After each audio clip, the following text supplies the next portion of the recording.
You got me inspired and you got me rolling, and I think you've got yourselves rolling.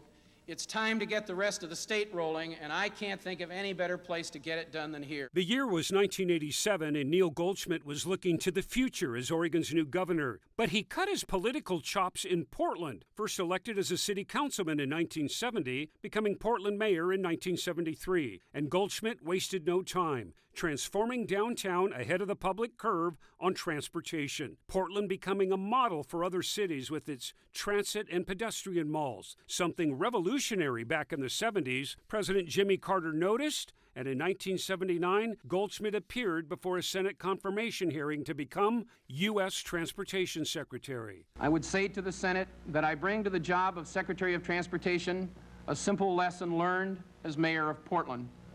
Finish what you begin. Public confidence in government is not guaranteed. It must be earned. After his federal role ended, Goldschmidt worked as a senior executive at Nike. But he came back to politics, running for and being elected Oregon governor in 1986.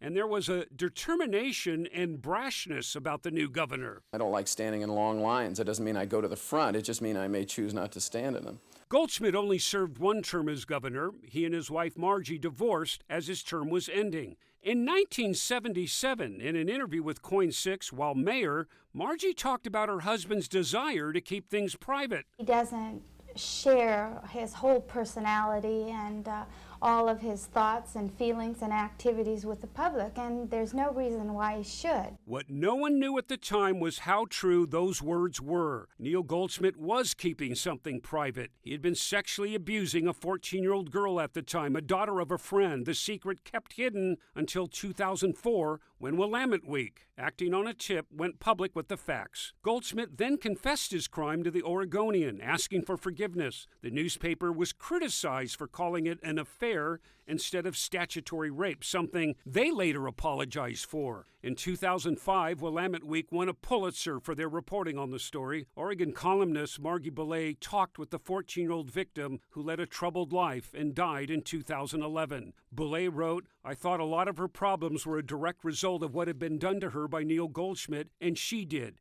She thought that too." Goldschmidt's closest friends were confused and hurt, including Oregon Governor Ted Kulongoski. I'm shocked. I'm hurt. I'm disappointed.